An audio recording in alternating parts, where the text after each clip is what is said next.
प्रधानमंत्री नरेंद्र मोदी पूर्वोत्तर में कनेक्टिविटी और समग्र विकास को बढ़ावा देने के लिए मेघालय का कर रहे हैं दौरा। राज्य में कई परियोजनाएं राष्ट्र को करेंगे समर्पित। आईआईएम शिलांग के नए परिसर और पूर्वोत्तर परिषद का स्वर्ण जयंती समारोह का करेंगे उद्घाटन। साथ ही एक जनसभा को भी करेंगे संबोधित। प्रधानमंत्री त्रिपुरा दौरे पर 4,350 करोड़ रुपए से अधिक की विभिन्न प्रमुख पहलों का करेंगे शुभारंभ। प्रधानमंत्री आवास योजना के लाभार्थियों को देंगे घर की सौगात।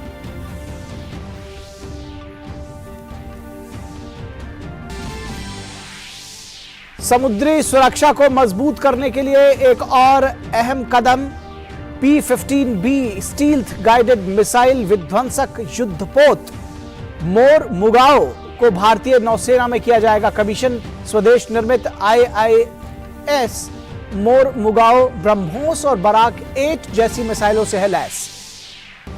चीन में कोविड-19 के मामले बढ़ने से स्थिति गंभीर। बीजिंग में अंतिम संस्कार के लिए लगी कतारें। कोविड प्रतिबंधों पर से हटी पाबंदी।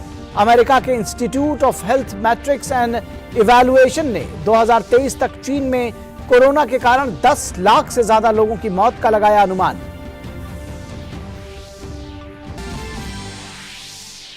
फीफा विश्व कप में मेसी या एम्बापे किसके सर सजेगा ताज। अर्जेंटीना और फ्रांस के बीच आज होगी खिताबी भिड़ंत। दोनों टीमें तीसरी बार विश्व चैंपियन बनने के इरादे से उतरेंगी मैदान पर। तीसरे स्थान पर क्रोएशिया ने किया कब्जा।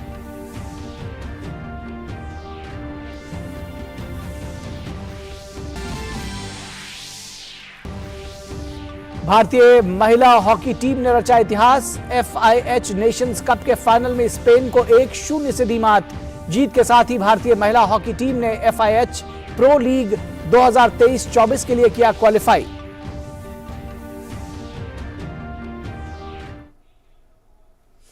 नमस्कार, डीडी न्यूज के इस बुलेटिन में आप सभी का स्वागत है। मैं हूं निखिल सिंह और आइए देखते हैं खबरों को विस्तार से।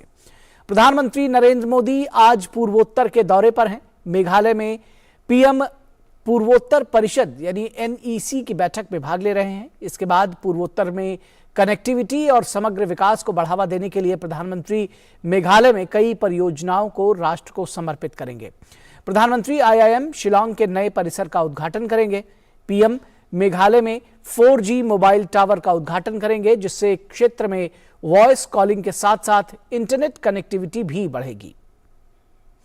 और प्रधानमंत्री नरेंद्र मोदी आज त्रिपुरा का भी दौरा करेंगे, जहां वे राज्य को हजारों करोड़ रुपए की विकास परियोजनाओं की सौगात देंगे। प्रधानमंत्री पीएम आवास योजना के तहत बनाए गए करीब 2 लाख मकानों की चाबी लाभार्थियों को सौंपेंगे। इसके अलावा प्रधानमंत्री कई परियोजनाएं भी राष्ट्र को समर्पित करेंगे। प्रधानमंत्री नरेंद्र मोदी पूर्वोत्तर की यात्रा के दौरान त्रिपुरा में 4,350 करोड़ रुपए लागत की विभिन्न महत्वपूर्ण परियोजनाओं का उद्घाटन करेंगे। पीएम मोदी प्रधानमंत्री शहरी आवास योजना और प्रधानमंत्री ग्रामीण आवास योजना से लाभान्वितों के लिए गृह प्रवेश की शुरुआत करेंगे। ये सभी आवास 3,400 करोड़ रुपए की लागत से बनाए गए हैं और इससे 2 लाख से अधिक परिवारों को लाभ होगा।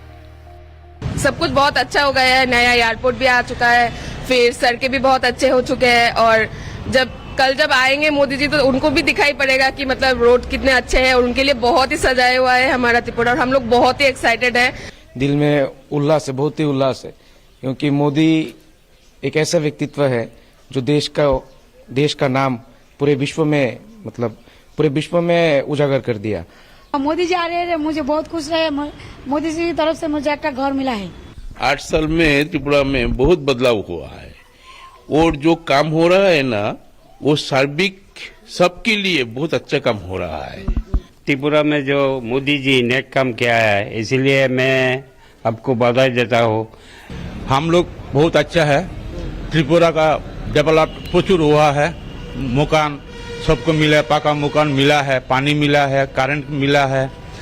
पीएम मोदी इसके अतिरिक्त कई परियोजनाएं राष्ट्र को समर्पित करेंगे तथा कई अन्य परियोजनाओं का शिलान्यास करेंगे, जिसमें अगरतला बाईपास के चौड़ीकरण, की परियोजना का उद्घाटन शामिल है। प्रधानमंत्री आनंद नगर में राज्य होटल प्रबंधन संस्थान और अगरतला में सरकारी डेंटल कॉलेज का उद्घाटन भी करेंगे। प्रधानमंत्री मोदी त्रिपुरा का दौरा करने वाले हैं और उसमें वे कई प्रोजेक्ट्स को लॉन्च करेंगे, जिसमें से मुख्य होगा प्रधानमंत्री आवास योजना। करीब 4,500 करोड़ रुपए के प्रोजेक्ट्स में से ये मुख्य प्रोजेक्ट 2 लाख लोगों को उनका पक्का घर मुहैया कराएगा। कैमरा पर्सन भीमसेन के साथ अगरतला से मैं नंदिता डागर, डीडी न्यूज के लिए। और P-15B स्टील गाइडेड प्रक्षेपास्त्र विध्वंसक मोरमुगाओ को रक्षा मंत्री राजनाथ सिंह की उपस्थिति में आज भारतीय नौसेना में शामिल किया जाएगा। यह कार्यक्रम मुंबई के नौसेना डॉकयार्ड में होगा।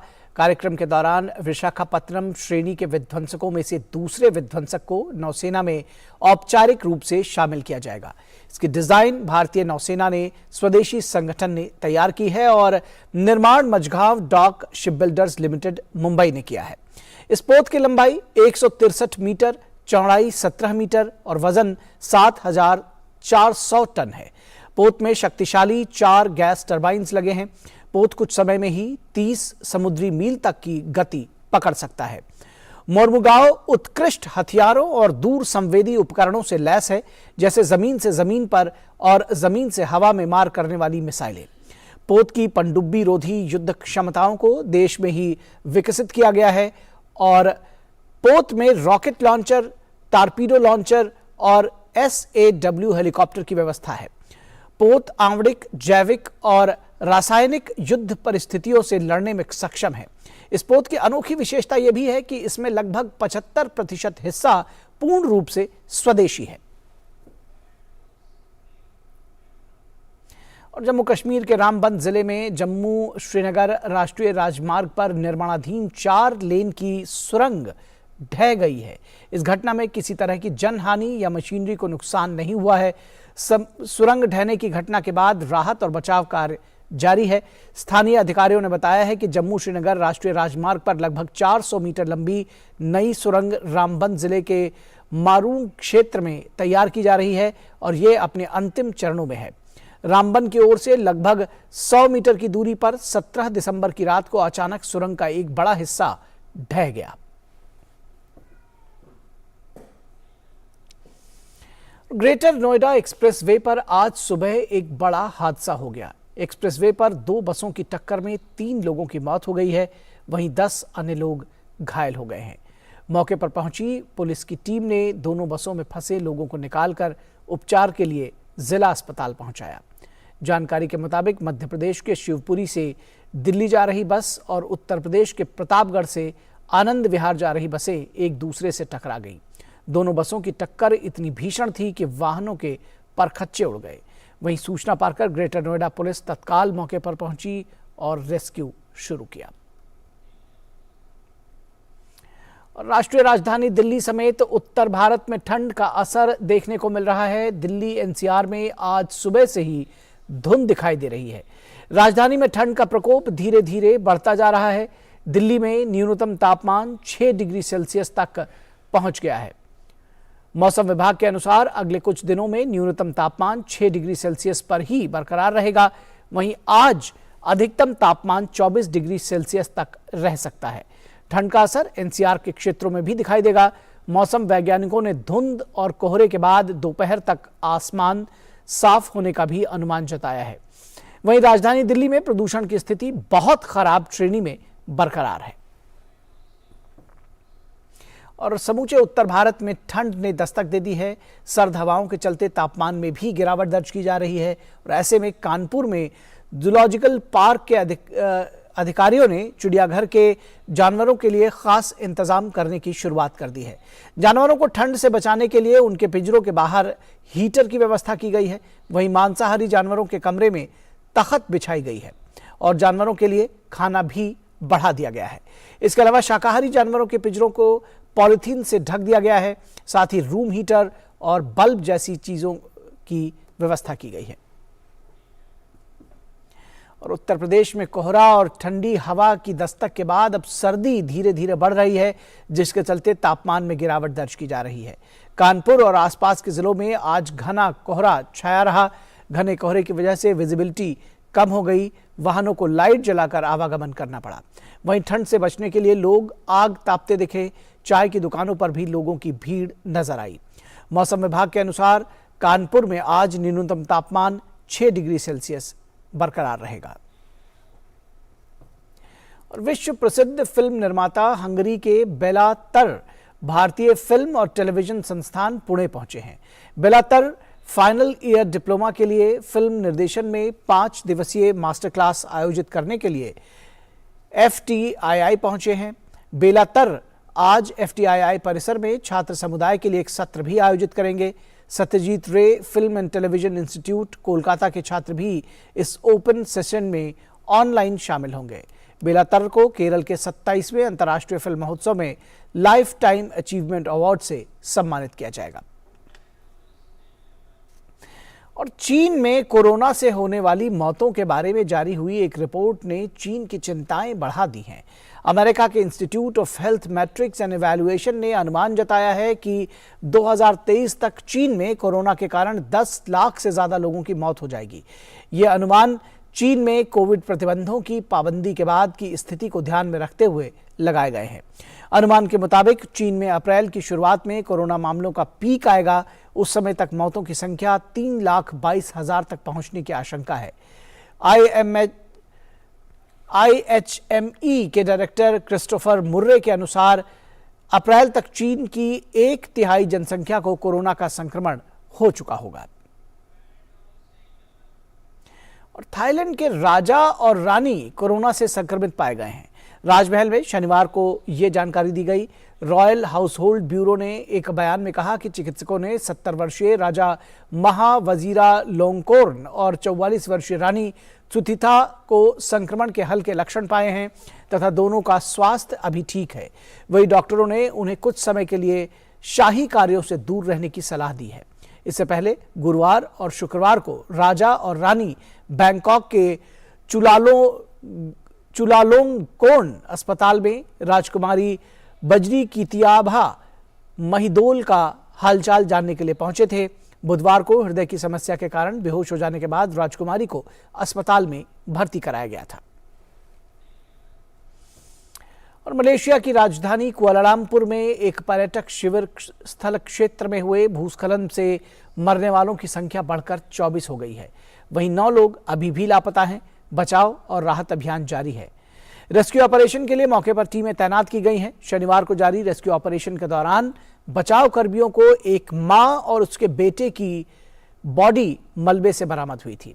गौरतलब है कि कुआलालंपुर में करीब 50 किलोमीटर दूर मध्य सेंगालोर के बतांग काली में एक कैंप साइट पर भूस्खलन हुआ। अधिकारियों के मुताबिक जब यह हादसा हुआ तब मौके पर 90 से अधिक लोग मौजूद थे। घटना के समय लोग सोए हुए थे और उसी समय कैंप साइट से लगभग 30 मीटर ऊंची सड़क से पर्यटक स्थल पर मलबा गिरा और लगभग 3 एकड़ जगह इसकी चपेट में आ गई। घटना में शामिल अधिकांश परिवार ऐसे थे जो छुट्टियां बिताने के लिए आए थे। वहीं मलेशिया के प्रधानमंत्री अनवर इब्राहिम ने शुक्रवार देर रात घटनास्थल का दौरा किया और पीड़ित परिवारों को आर्थिक सहायता देने का आश्वासन दिया। और महीनों से जारी रूस यूक्रेन युद्ध अपने चरम पर है। रूस के अधिकारियों ने दावा किया है कि यूक्रेनी सेना ने डोनेट्स्क क्षेत्र में गोलीबारी की है। इस गोलीबारी से शहर के बुडियायोनिविस्की जिले के 3 लोग घायल हुए हैं। गोलीबारी के बाद लोगों को क्षतिग्रस्त हुए घरों से मलबा साफ करते हुए देखा जा सकता है। वहीं रूस के रक्षा मंत्रालय ने भारी हथियारों का एक वीडियो जारी किया है। इन हथियारों का उपयोग रूस ने शुक्रवार को यूक्रेन पर हमलों के दौरान किया था। रूसी रक्षा मंत्रालय ने कहा है कि हथियारों का इस्तेमाल यूक्रेन के सैन्य औद्योगिक परिसर, ऊर्जा और सैन्य प्रशासनिक ठिकानों को निशाना बनाकर किया गया था। इसमें यह भी दावा किया गया है कि यह हथियार सैन्य उपकरण और गोला बारूद बनाने वाले यूक्रेन के संयंत्रों को बंद कर दिया गया है। रूस के लगातार मिसाइल हमलों से पिछले दिनों यूक्रेन में बिजली आपूर्ति का संकट पैदा हो गया था। अब यूक्रेन के राष्ट्रपति वोलोदिमीर ज़ेलेंस्की ने सूचित किया है कि लगभग 6 मिलियन लोगों की बिजली आपूर्ति बहाल कर दी गई है। ज़ेलेंस्की ने कहा है कि मरम्मत का काम अभी भी जारी है। ज़ेलेंस्की ने बताया कि देश में पानी की आपूर्ति की भी समस्याएं हैं। कीव के साथ साथ विबिंत्सिया और लिविवी पानी आपूर्ति की समस्या से सबसे ज्यादा प्रभावित है। शुक्रवार को रूस ने यूक्रेन में बिजली घरों को निशाना बनाते हुए 70 से ज्यादा मिसाइलें दागी। इस हमले को युद्ध की शुरुआत के बाद से अब तक के सबसे बड़े हमलों में से एक माना जा रहा है। इन हमलों के कारण कीव समेत देश के कई हिस्से आपातकालीन ब्लैक आउट से उनको वहां पर लागू करना पड़ा। और यूक्रेनी सैनिकों ने कहा है कि वे ईरान निर्मित ड्रोन से लड़ने के लिए तैयार हैं। ये इन ड्रोन का उपयोग रूस यूक्रेन के शहरों पर हमला करने के लिए कर रहा है। मोपेड्स ड्रोन के साथ पिछला कोई अनुभव न होने के बावजूद यूक्रेन को यकीन है कि वे इन ड्रोन्स को मार गिराने में सक्षम होंगे।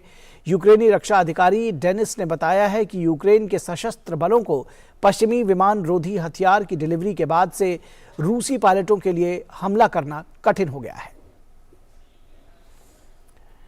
ईरानी अधिकारियों ने देश की सबसे प्रसिद्ध अभिनेत्रियों में से एक तारानेह अली-दूस्ती को राष्ट्रव्यापी विरोध प्रदर्शनों के बारे में झूठ फैलाने के आरोप में गिरफ्तार किया है। ऑस्कर विजेता फिल्म की स्टार तारानेह अली-दूस्ती को हिजाब विरोधी प्रदर्शनों को समर्थन करने और प्रदर्शनकारियों के मुख्य नारे के साथ अपनी एक तस्वीर पोस्ट करने के बाद गिरफ्तार किया गया। रिपोर्ट में कहा गया है कि ऑस्कर विजेता फिल्म द सेल्समैन की स्टार तारानेह अली-दूस्ती को इंस्टाग्राम पर एक पोस्ट करने के बाद एक हफ्ते के बाद हिरासत में लिया गया। अभिनेत्री ने पोस्ट में राष्ट्रव्यापी विरोध प्रदर्शनों के दौरान कथित तौर पर किए गए विरोध प्रदर्शनों के दौरान कथित अपराधों के लिए हाल ही में मृत्युदंड पाए व्यक्ति के प्रति एकजुटता व्यक्त की थी। अली-दूस्ती ने अपने दावों के अनुरूप कोई दस्तावेज उपलब्ध नहीं कराया है। गौरतलब है कि 16 सितंबर को 22 वर्षीय महसा अमीनी की मौत के बाद से ईरान में विरोध प्रदर्शन काफी तेज हो गए। और पेरू के पूर्व राष्ट्रपति पेड्रो कैस्टिलो की पद से बर्खास्तगी के बाद अब देश में शुरू हुए विरोध प्रदर्शन अभी भी जारी हैं। प्रदर्शनकारियों के तत्काल चुनाव करवाने की मांग को मौजूदा राष्ट्रपति दीना बोलुआर्टे ने खारिज कर दिया है। हालांकि देश में दिसंबर 2023 में जल्द चुनाव करवाने के लिए बोलुआर्टे ने कांग्रेस से प्रस्ताव पारित करने का आग्रह किया है। प्रदर्शनकारी लगातार दीना बोलुआर्टे से पद छोड़ने की मांग कर रहे हैं। राष्ट्रपति भवन से एक संवाददाता सम्मेलन में दीना बोलुआर्टे ने कहा कि पद छोड़ने से समस्या का समाधान नहीं होगा और उन्होंने कांग्रेस को प्रस्ताव भेजकर अपना काम कर दिया है। देश भर में जारी विरोध प्रदर्शनों में अब तक 17 लोग मारे गए हैं। ट्यूनीशिया के केवल 8.8% मतदाताओं ने संसदीय चुनावों में मतदान किया। अधिकांश राजनीतिक दलों ने इन चुनावों का बहिष्कार किया है। अधिकांश राजनीतिक दल मान रहे हैं कि इन चुनावों से राष्ट्रपति कैस सैयद की शक्तियों में इजाफा होगा। ये चुनाव देश में आर्थिक संकट के बीच हो रहा है। उत्तर कोरिया ने बैलिस्टिक मिसाइल का प्रक्षेपण किया। ये जानकारी दक्षिण कोरिया के ज्वाइंट चीफ ऑफ स्टाफ ने दी है। उन्होंने कहा कि प्रक्षेपण सुबह पूर्वी सागर में किया गया, लेकिन उत्तर कोरिया ने कहा है कि उनसे 3 दिन पहले यह प्रक्षेपण किया है। ये नए रणनीतिक हथियार के लिए ठोस ईंधन मोटर का परीक्षण था, जो कि अंतर महाद्वीपीय बैलिस्टिक मिसाइलों का पता लगाने में सक्षम है। गौरतलब है कि हाल के महीनों में उत्तर कोरिया परमाणु सक्षम बैलिस्टिक मिसाइलों के एक बैराज का परीक्षण कर चुका है। खबर क्रिकेट के मैदान से। भारत ने बांग्लादेश के खिलाफ टेस्ट को 188 रन से अपने नाम कर लिया है। इस जीत के साथ ही भारत ने 2 टेस्ट मैचों की सीरीज में 1-0 की बढ़त हासिल कर ली है। मुकाबले में 5वें दिन बांग्लादेश की टीम ने 6 विकेट पर 272 रन से आगे खेलना शुरू किया। मुकाबले के शुरू होते ही बांग्लादेश ने एक के बाद एक चारों विकेट गंवाकर जीत भारत की झोली में डाल दी। बांग्लादेश की पूरी टीम दूसरी पारी में 324 रन पर सिमट गई। इस मैच में भारत के चेतेश्वर पुजारा, शुभमन गिल और कुलदीप यादव का कमाल का प्रदर्शन देखने को मिला। दूसरा टेस्ट मैच 22 दिसंबर से खेला जाएगा। और अब बात फुटबॉल की। कतर में चल रहा फीफा विश्व कप का कारवां अब अंतिम दौर में पहुंच चुका है। टूर्नामेंट का फाइनल मुकाबला फ्रांस और अर्जेंटीना के बीच आज रात खेला जाएगा। खिताबी मुकाबले में फ्रांस की कोशिश जीत हासिल कर खिताब की रक्षा करने की होगी, तो वहीं मेसी की टीम अर्जेंटीना तीसरी बार खिताब की तलाश में मैदान पर उतरेगी। फीफा विश्व कप 2022 अब अपने अंतिम दौर में है। रविवार की शाम 2 बार की चैंपियन अर्जेंटीना और गत विजेता फ्रांस खिताब के लिए मैदान में होंगे। जब दोनों टीमें दोहा के लुसाइल स्टेडियम में मैदान पर उतरेंगी तो पूरी दुनिया की नजर इन पर टिकी होंगी। जहां एक तरफ गत विजेता फ्रांस की कोशिश खिताब की रक्षा करने की होगी, तो वहीं दूसरी ओर अर्जेंटीना की नजर तीसरी बार चैंपियन बनने पर होगी। फीफा विश्व कप में दोनों टीमों के बीच हेड टू हेड की बात करें तो इससे पहले दोनों टीमें 3 बार आमने सामने हुई हैं, जिसमें 2 मुकाबले अर्जेंटीना ने अपने नाम किए हैं, जबकि एक मैच में जीत फ्रांस को मिली है। वहीं अगर फुटबॉल के मैदान पर दोनों टीमों के बीच आंकड़ों पर नजर डालें तो दोनों टीमों के बीच 12 बार भिड़ंत हुई है, जिसमें अर्जेंटीना ने 6 बार बाजी मारी है, जबकि फ्रांस के खाते में 3 जीत दर्ज है। वहीं दोनों टीमों के बीच 3 मुकाबले ड्रॉ रहे हैं। दोनों टीमें पिछली बार 2018 फीफा विश्व कप के राउंड ऑफ 16 मुकाबले में भिड़ी थीं। इस मुकाबले में फ्रांस ने अर्जेंटीना को 4-3 से पराजित किया था। बात अगर मौजूदा विश्व कप की करें तो दुनिया के बेहतरीन स्ट्राइकर मेसी की टीम अर्जेंटीना साल 2014 के बाद एक बार फिर से विश्व कप का खिताब का सपना लिए मैदान में उतरेगी। कतर विश्व कप में टीम के प्रदर्शन की बात करें तो अर्जेंटीना को टूर्नामेंट के पहले मुकाबले में सऊदी अरब के हाथों हार का सामना करना पड़ा था। हालांकि मेसी की टीम ने खुद को हार से उबारकर जबरदस्त वापसी की और इसके बाद खेले गए सभी मुकाबलों में जीत हासिल करके अंतिम 4 में प्रवेश किया। अर्जेंटीना ने क्वार्टर फाइनल में नीदरलैंड्स को पेनल्टी शूट आउट में शिकस्त दी। इसके बाद सेमीफाइनल के एक तरफा मुकाबले में क्रोएशिया को हराकर फाइनल में प्रवेश किया। मेसी के नेतृत्व में अर्जेंटीना ने शानदार खेल दिखाया है। मेसी इस प्रतियोगिता में अब तक 5 गोल कर चुके हैं। ऐसे में आत्मविश्वास से भरी अर्जेंटीना की टीम तीसरी बार खिताब अपने नाम करने के इरादे से मैदान में उतरेगी। बात अगर फ्रांस की करें तो गत विजेता टीम लगातार दूसरी बार फाइनल में पहुंची है। मौजूदा टूर्नामेंट में फ्रांस के सफर की बात करें तो ग्रुप दौर में फ्रांस ने ऑस्ट्रेलिया को 4-1 से हराया, तो वहीं दूसरे मुकाबले में डेनमार्क को 2-1 से शिकस्त दी। हालांकि टीम को तीसरे मुकाबले में ट्यूनीशिया के हाथों 0-1 से हार का सामना करना पड़ा, लेकिन इसके बाद राउंड ऑफ 16 में टीम ने पोलैंड को 3-1 से हराया, जबकि क्वार्टर फाइनल में इंग्लैंड की टीम को 2-1 से शिकस्त दी। इसके बाद फ्रांस ने सेमीफाइनल मुकाबले में मोरक्को को 2-0 से हराकर फाइनल में अपनी जगह बना ली। अब टीम की नजर टूर्नामेंट के खिताब पर टिकी है। फ्रांस के लिए अच्छी बात यह है कि टीम के स्टार खिलाड़ी शानदार लय में हैं। किलियन एम्बापे ने प्रतियोगिता में अभी तक 5 गोल किए हैं, वहीं ओलिवियर जीरू भी पीछे नहीं है और अब तक प्रतियोगिता में 4 गोल दाग चुके हैं, जबकि एंटोनी ग्रीजमैन गोल असिस्ट करने के मामले में शीर्ष पर कायम है। रविवार को खेले जाने वाले खिताबी मुकाबले में दोनों टीमों के बीच कड़ी टक्कर देखने को मिलेगी, जहां एक तरफ फ्रांस की कोशिश जीत हासिल करके खिताब की रक्षा करने की होगी, तो वहीं मेसी की टीम अर्जेंटीना तीसरी बार खिताब की तलाश में मैदान पर उतरेगी। Sports desk, DD news. वहीं कतर विश्व कप में क्रोएशिया ने मोरक्को को हराकर तीसरा स्थान हासिल कर लिया। शनिवार शाम खेले गए रोमांचक मुकाबले में क्रोएशिया ने मोरक्को को 2-1 के अंतर से हरा दिया। और अब बात हॉकी की। भारत ने FIH महिला नेशंस कप के फाइनल में शनिवार को स्पेन को 1-0 से हराकर खिताब अपने नाम कर लिया। पहली बार आयोजित टूर्नामेंट को जीतकर भारतीय महिला टीम ने 2023-24 प्रो लीग में अपनी जगह पक्की कर ली है। मुकाबले में भारत की तरफ से गुरजीत कौर ने 6 मिनट में पेनल्टी कॉर्नर को गोल में बदला, जो निर्णायक साबित हुआ। राष्ट्रमंडल खेलों के कांस्य पदक विजेता भारतीय टीम ने 8 देशों के टूर्नामेंट में अपने अभियान का अंत लगातार 5 जीत के साथ किया। तो इस समाचार बुलेटिन में बस इतना ही। हमारी पूरी टीम को दीजिए इजाजत। नमस्कार।